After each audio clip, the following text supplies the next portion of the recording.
الحمدللہ والصلاۃ والسلام علی رسول اللہ اما بعد.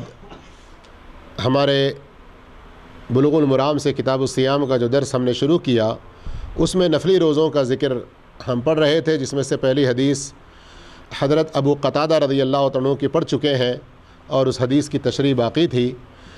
حدیث پھر ایک مرتبہ ہم پڑھیں گے اور آگے اس کی تشریح سنیں گے. حضرت ابو قتادہ انصاری رضی اللہ عنہ سے روایت ہے کہ رسول اللہ صلی اللہ علیہ وسلم سے عرفہ یعنی 9 ذی الحجہ کے دن روزے کے متعلق سوال کیا گیا تو آپ صلی اللہ علیہ وسلم نے فرمایا کہ یہ روزہ گزشتہ سال اور آئندہ سال کے گناہ دور کر دیتا ہے. اور آپ صلی اللہ علیہ وسلم سے عاشورے کے دن کے روزے کے بارے میں پوچھا گیا تو آپ صلی اللہ علیہ وسلم نے فرمایا یہ گزشتہ سال کے گناہ دور کر دیتا ہے.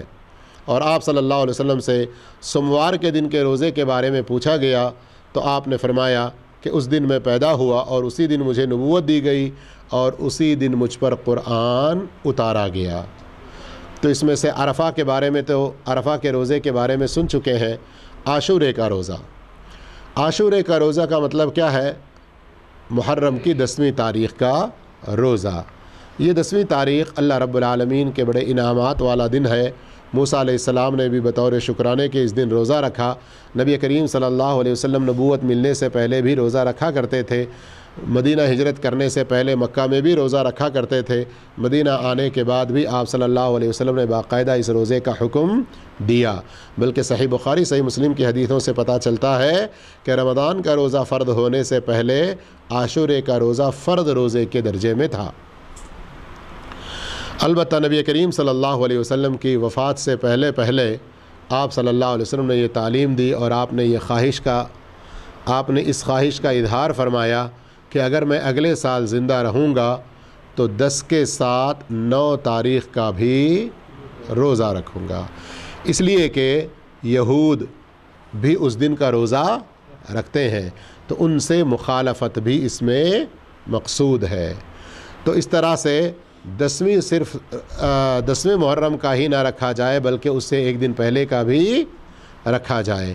اور اس سلسلے میں ابن قیم رحمۃ اللہ علیہ عاشورے کے روزے کے 4 درجے بتلاتے ہیں.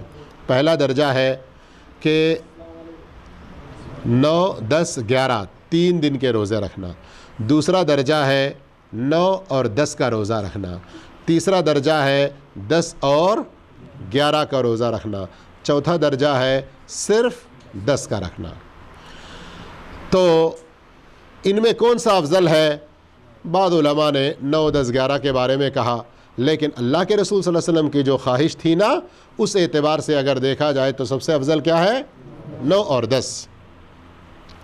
10 اور 11 کے بارے میں روایتیں جو آئی ہوئی ہیں حدیثیں ان میں کافی ضعف ہے، یعنی صحت کے درجے کو پوری طرح سے نہیں پہنچتی.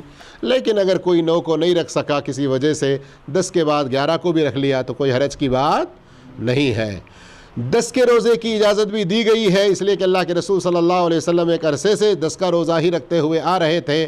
اگر کوئی 9، 11 کا نہ رکھ سکا صرف 10 کا رکھا تو بھی انشاءاللہ اسے اجر مل جائے گا.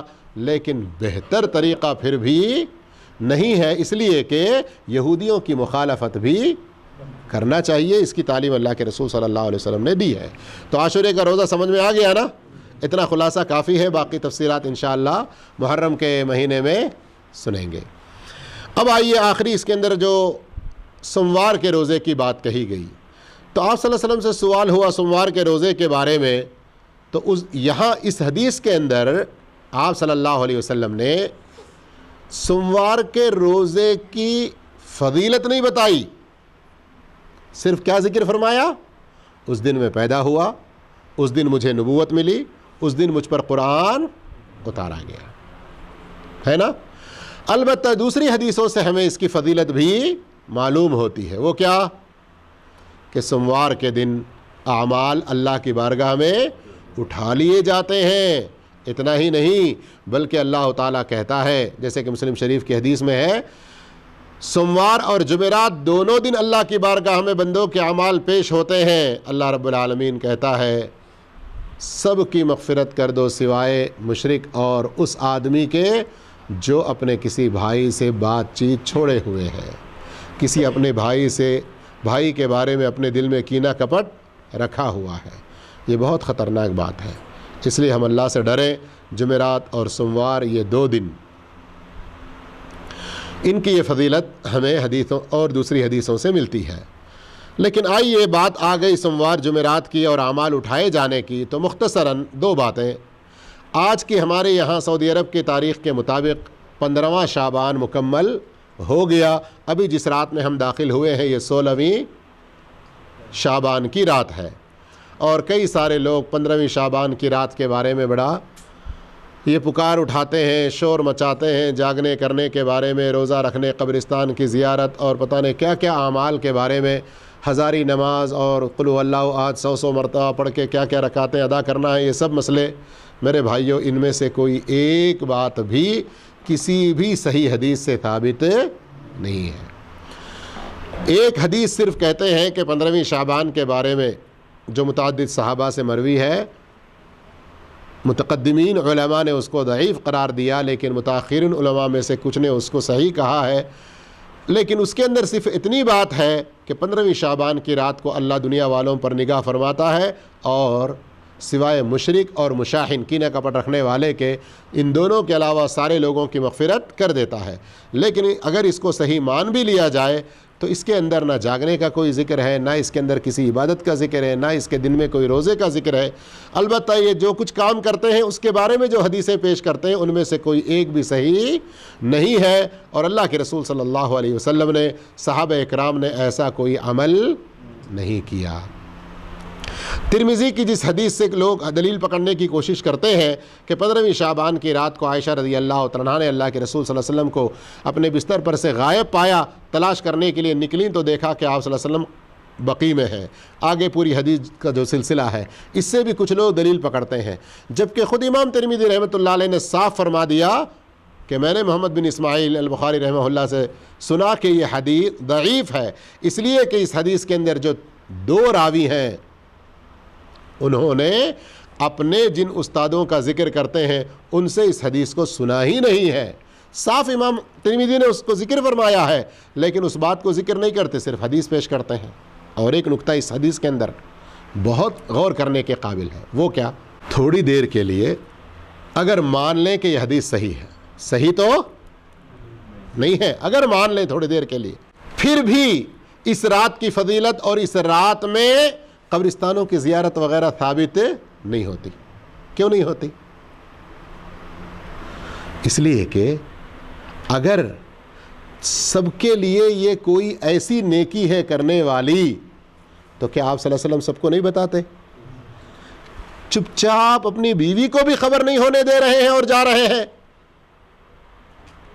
کیا نعوذ باللہ اللہ کے رسول صلی اللہ علیہ وسلم لوگوں کو تعلیم نیکی کی دینے میں بخیل تھے؟ ہرگز نہیں. یا تو آپ کو اللہ نے حکم دیا کہ کچھ مسئلہ ایسا ہے کہ آپ آئیے اور مغفرت کی دعا کیجئے، اس لیے آپ صلی اللہ علیہ وسلم چلے گئے اور دعا کر دیے. جیسے شہدائے احد کی 7 سال کے بعد جا کر وہاں پر آپ صلی اللہ علیہ وسلم نے ان کی مغفرت کی دعا کی، نماز پڑھی، اور بھی دوسرے اس طرح کے مسئلے آتے ہیں. تو یہ مستقل ایک سنت، مستقل ایک ثواب کا کام اور سارے لوگوں کے کرنے کا کام اگر ہوتا تو آپ سب کو اس کی تعلیم دیتے. جیسے لیلۃ القدر کے بارے میں، لیلۃ القدر بڑی فضیلت والی رات ہے، نہیں ہے؟ ہے نا؟ سب جانتے ہیں نا اس چیز کو. اب حدیثوں میں بڑی صراحت ہم کو ملتی ہے کہ آپ صلی اللہ علیہ وسلم خود جاگتے بھی تھے، اپنے گھر والوں کو جگاتے بھی تھے. تو اس لیے ہم اس میں جاگتے بھی ہیں، جگاتے بھی ہیں، عبادتیں کرتے ہیں. لیکن اگر یہ 15ویں شعبان کی رات ایسی ہوتی تو کیا آپ صلی اللہ علیہ وسلم اپنی امت کو خبر نہ دیتے؟ کہیں کوئی ایسا ذکر نہیں کہ آپ نے کیا اور آپ کے صحابہ نے کوئی اس کا خاص اہتمام کیا ہو. تو بات لمبی نہ ہو جائے، ہم موضوع سے نہ ہٹ جائیں، لیکن چونکہ ابھی اس مناسبت سے ہو سکتا ہے کہ انڈیا پاکستان وغیرہ میں آج رات میں منانے والے مناتے ہوں گے، اس لیے ہم نے ایک اطلاع کے طور پر کہ آپ اپنے گھر والوں کو خبر دے کر ان کو بتا سکتے ہیں کہ اس طرح کے سارے بدعات سے بچنے کی کوشش کریں. یہاں اس حدیث کے اندر کیا آیا ہے سوموار کے روزے کے بارے میں کہ اس دن میں پیدا ہوا. اب ہمارے بعض بھائی جو میلاد النبی مناتے ہیں اس حدیث کو دلیل لیتے ہیں کہ دیکھو آپ کی پیدائش کا دن کوئی معمولی دن ہے، آپ صلی اللہ علیہ وسلم اپنی پیدائش کے دن مناتے تھے۔ بولے کیسے؟ آپ صلی اللہ علیہ وسلم ہر پیر کو روزہ رکھتے تھے۔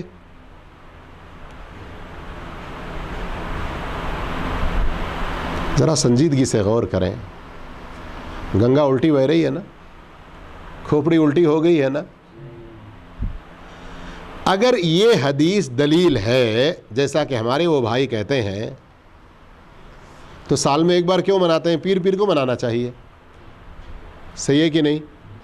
اس حدیث سے اگر دلیل منا رہے ہیں تو پہلی بات۔ دوسری بات، کیا منانا چاہیے؟ خوب مزے کے پکا کے اللہ کے رسول صلی اللہ علیہ وسلم کچھ کر رہے ہیں، یا جل سے جلوس نکال کے ریالیاں نکال رہے ہیں میلاد النبی کے؟ آپ صلی اللہ علیہ وسلم روزہ رکھ رہے ہیں۔ دلیل اس حدیث سے لیتے ہیں، کرتے سال میں ایک بار، اور کرتے اس حدیث کے بالکل الٹ، کھانے پینے کے بڑے پروگرام چلتے ہیں۔ کیسے یہ دلیل بنے گی؟ اور پھر اس حدیث کے اندر صرف پیدائش کا ہی ذکر نہیں ہے، ساتھ میں اور دو چیزوں کا ذکر ہے۔ کیا؟ اسی دن مجھے نبی بنایا گیا اور اسی دن مجھ پر قرآن۔ تو میلاد النبی جیسے مناتے ہیں ویسے قرآن ڈے، نبوت ڈے ایسے منانا چاہیے کیا؟ نعوذ باللہ، استغفر اللہ، غلط چیز ہے یہ۔ تو پچھلے منگل کے درس میں جو ہم نے ایک اہم بات بتائی کہ ہمارے یہ بھائی لوگ جو بدعتوں کے لیے دلیلیں دیتے ہیں وہ دو شکلیں ہیں، یاد آ رہی ہے بات؟ ایک شکل کیا ہے؟ دیکھنے کو صحیح حدیث اب جیسے یہ ہے، لیکن وہ فٹ نہیں ہوتی ہے، دلیل اس کے لیے نہیں نکلتی، لیکن زبردستی۔ اور دوسری شکل کیا ہے؟ بالکل من گھڑت، موضوع، ضعیف، یا جو دلیل ہے ہی نہیں اس کو زبردستی دلیل کر کے لا کے رکھیں گے۔ ہمارے سلسلے درس میں ایک اور حدیث نفل روزوں کے بارے میں حضرت ابو ایوب انصاری رضی اللہ عنہ سے روایت ہے، رسول اللہ صلی اللہ علیہ وسلم نے فرمایا، من صام رمضان ثم اتبعه ستا من شوال کان کصیام الدہر، جو کوئی رمضان کے روزے رکھے پھر اس کے بعد 6 روزے شوال کے رکھے، یہ عمل سارے سال روزے رکھنے کی مانند ہوگا۔ یہ بھی دیکھیں اللہ کا کتنا بڑا کرم ہے ہمارے اوپر کہ نفل روزوں کے بارے میں جو ہمیں حکم دیا، اس کے اندر عرفہ اور عاشورے کے روزے کے علاوہ، سوموار جمعرات کے روزے کے علاوہ اور کیا ہے؟ شوال کے روزے بھی ہیں۔ کون سے روزے ہیں؟ شوال کے روزے۔ شوال کے جو 6 روزے ہیں یہ رمضان کے روزوں کے بعد میں رکھنا ہے۔ بعد میں رکھنا ہے کیا مطلب؟ اگر کسی آدمی کے روزے رمضان میں چھوٹ گئے، سفر کی وجہ سے، بیماری کی وجہ سے، خواتین کی اپنی کچھ مجبوریوں کی وجہ سے، تو وہ اگر شوال کا یہ اجر و ثواب پانا چاہتے ہیں، پہلے اپنے وہ چھوٹے ہوئے روزے قضا کریں گے۔ اس کے بعد جب رمضان کے وہ پورے مکمل ہو جائیں روزے، تو اس کے بعد کیا کریں گے؟ یہ شوال کے 6 روزے رکھیں گے۔ اور اس میں اللہ کا کتنا بڑا کرم وہ دیکھیں آپ کہ رمضان کے پورے روزے رکھ کر 6 روزے رکھیں گے تو ثواب کتنا ملے گا؟ سال بھر کے روزوں کا ثواب ملے گا۔ اس لیے کہ اللہ کے پاس کیا حساب ہے؟ من جاء بالحسنۃ فلہ 10 امثالھا، جو ایک نیکی لے کر آئے گا اللہ اس کو کتنا ثواب دے گا؟ 10 گنا ثواب دے گا۔ تو 1 مہینے کے روزے اس کو 10 سے جوڑیں تو 10 مہینے کے برابر ہو گئے۔ 6 دن کے روزے 10 سے ضرب دیں گے تو کتنا ہوگا؟ 60 ہو گئے۔ کتنے مہینے؟ 10 اور 2 مہینے 1 سال کے روزوں کے برابر۔ ہر سال اس طرح رکھتے رہیں تو پوری زندگی روزہ رکھنے کے برابر کا ثواب ملے گا۔ رکھیں گے نا انشاءاللہ؟ اللہ نے ایک توفیق دے ہم سب کو بھی۔ حضرت ابو سعید خدری رضی اللہ عنہ سے روایت ہے، رسول اللہ صلی اللہ علیہ وسلم نے فرمایا، ما من عبد یصوم یوما فی سبیل اللہ الا بعد اللہ بذلک اليوم عن وجهه النار 70 خریفا۔ کوئی شخص ایسا نہیں جو اللہ کی راہ میں ایک دن روزہ رکھے مگر اللہ تعالیٰ اس کے چہرے کو 70 سال کے لیے جہنم کی آگ سے دور کر دیتے ہیں۔ یہاں اس حدیث کے اندر بھی بہت بڑی فضیلت کا ذکر ہے۔ پہلی بات تو اس کے اندر غور کرنے کی ہے، جو شخص اللہ کے راستے میں ایک دن کا روزہ رکھا، یہ اللہ کے راستے سے مراد اس کا صاف اور ظاہری اور عام معنی یہی ہے کہ اللہ کے راستے میں جہاد کرتے ہوئے روزہ رکھنا۔ اللہ کے راستے میں جہاد کرتے ہوئے روزہ رکھنا ہمارے صحابہ کرام رکھتے تھے، سلف صالحین رکھتے تھے۔ اس کا ایک دوسرا معنی جو علماء نے بیان کیا ہے وہ ہے اللہ کی رضا اور خوشنودی کے لیے روزہ رکھنا۔ اللہ کی رضا اور خوشنودی کے لیے روزہ رکھنا، بھلے جہاد نہ کر رہے ہوں۔ اب فضیلت کتنی ہے اس کی، ثواب کتنا ہے؟ اللہ 70 سال کے لیے اس کے چہرے کو جہنم سے دور کر دیتے ہیں۔ اللہ اکبر۔ کتنے روزوں کے بدلے؟ ایک روزے کے بدلے۔ کتنے سال تک کے لیے؟ 70 سال تک کے لیے۔ بہت بڑا فضل ہے نہیں ہے؟ یہ کون سے روزے کی بات ہو رہی ہے؟ فرض؟ نفل روزے کی۔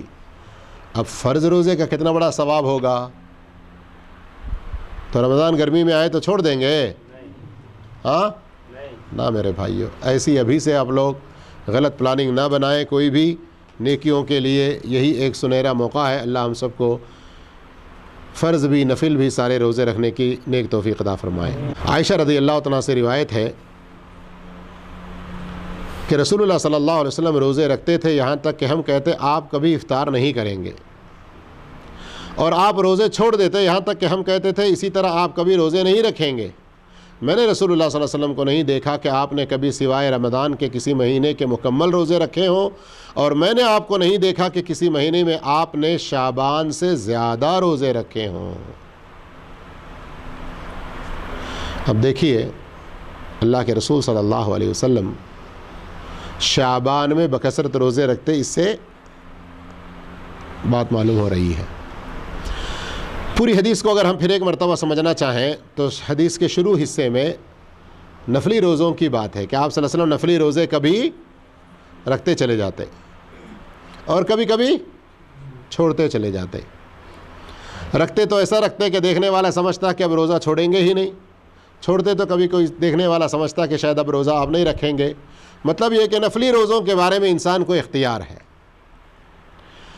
اور فرض رمضان کے روزوں کی بات بھی آ گئی کہ آپ اس میں مکمل روزہ رکھتے، لیکن اس سے پہلے شعبان کی فضیلت بھی آ گئی کہ جس قدر زیادہ شعبان میں روزے رکھتے اتنا زیادہ کسی اور مہینے میں نہیں رکھتے تھے۔ تو شعبان میں یہی ایک سنت ہے جو آپ صلی اللہ علیہ وسلم سے ثابت ہے، اس کے علاوہ کوئی اور عمل آپ صلی اللہ علیہ وسلم سے شعبان کی خصوصیت سے ثابت نہیں ہے۔ حضرت ابو ذر رضی اللہ عنہ سے روایت ہے، انہوں نے فرمایا کہ ہمیں رسول اللہ صلی اللہ علیہ وسلم نے حکم دیا کہ ہم ہر ماہ 3 دن کے روزے رکھیں، یعنی 13، 14 اور 15 تاریخ کو۔ 13، 14 اور 15 تاریخ کو۔ اب یہاں دیکھیں میرے بھائیو، اس حدیث کے اندر ہر مہینہ 3 دن کے روزے رکھیں، یہ ایک بات ہے۔ وہ 3 دن کس میں ہو تو بہتر ہے، اس کا بھی ذکر آ گیا۔ تو یہاں بہت سے لوگ کنفیوز ہو جاتے ہیں، اور اس سلسلے میں بھی کل ایک سوال آیا تھا کہ ہم پابندی سے ہر مہینے کے 13، 14، 15 کو روزہ رکھتے ہیں، لیکن اس مرتبہ کچھ ایسی مجبوری بن گئی کہ ہم 13 کو نہیں رکھ سکے، تو اب ہم 14، 15، 16 کو رکھنا چاہ رہے ہیں، تو کیا ہمارا وہ 3 دن کا روزہ قبول ہوگا؟ تو میرے بھائیوں، پہلے اس بات کو آپ سمجھ لیجئے کہ حضرت ابو ذر، حضرت ابو ہریرہ اور دیگر صحابہ کرام رضی اللہ عنہم سے حدیث ثابت ہے کہ آپ صلی اللہ علیہ وسلم نے ہر مہینے 3 دن کے روزے کی فضیلت میں یہ بھی بیان فرمایا کہ جو شخص ہر مہینے 3 دن کے روزے رکھا گویا اس نے سال بھر روزہ رکھا۔ صحیح ہے نا؟ کیسے؟ ابھی تھوڑی دیر پہلے سمجھ چکے ہیں ہم کسی اور مثال میں۔ جو ہر مہینہ 3 دن کا روزہ رکھا گویا اس نے سال بھر روزہ رکھا، گویا اس نے زندگی بھر روزہ رکھا۔ کس طرح سے؟ 3 دن کے روزے 30 دن کے برابر، ثواب 30 دن کے برابر ملے گا نا۔ تب ہر مہینے 3 دن رکھیں گے تو گویا کہ اس نے پورے سال رکھے، اور ہر سال اس طرح رکھتا ہے تو پوری زندگی گویا اس نے روزہ رکھا۔ دوسری بات اس میں سمجھنے کی یہ ہے کہ آپ کو اختیار ہے، 1 سے مہینہ 29 کا ہے تو 1 سے 29 تک، 30 کا ہے تو 1 سے 30 تک، ان پورے دنوں میں 3 دن کبھی بھی رکھیں، کوئی ضروری نہیں ہے لگاتار ہی رکھنا۔ 1 کو، 2 کو، 3 کو، 4 کو، 5 کو، جب بھی چاہیں آپ رکھ سکتے ہیں، 3 پورے کرنا ہے مہینے بھر میں۔ سمجھیں؟ اگر کوئی 13, 14, 15 رکھتا ہے تو بھی ٹھیک ہے, تو بھی ٹھیک ہے. اگر کسی سے 13, 14, 15 نہیں ہو سکا تو وہ دوسرے دنوں میں بھی رکھ سکتا ہے, اس میں کوئی حرج کی بات نہیں ہے. تو لوگوں میں یہ جو خیال ہے کہ ہر مہینے 3 دن کے روزے وہ صرف ایام بید ہی کے, نہ, ایام بید میں اگر ہو سکے تو اس میں رکھیے. ایام بید سے کیا مطلب؟ یہی پورنمی کے, جس میں چاند پورا ہوتا ہے تقریباً, ہے نا, 13, 14, 15. اگر ان میں نہیں رکھ سکے تو کبھی بھی 3 روزے رکھ سکتے ہیں پورے مہینے بھر میں. یہاں تک نفل روزوں کا ذکر تھا. آگے کچھ حدیثیں اور ہیں جس میں کچھ دنوں میں روزے رکھنے سے منع کیا گیا ہے, اور اس کے علاوہ کچھ دوسرے مضامین بھی انشاءاللہ آئیں گے. اللہ عز و جل سے دعا کرتے ہیں کہ اللہ تعالی ہم تمام کو ہمارے ہر کام نبی صلی اللہ علیہ وسلم کی سنت کے مطابق انجام دیتے رہنے کی نیک توفیق عطا فرمائے. وآخر دعوانا الحمد للہ رب العالمین. السلام علیکم ورحمۃ اللہ وبرکاتہ.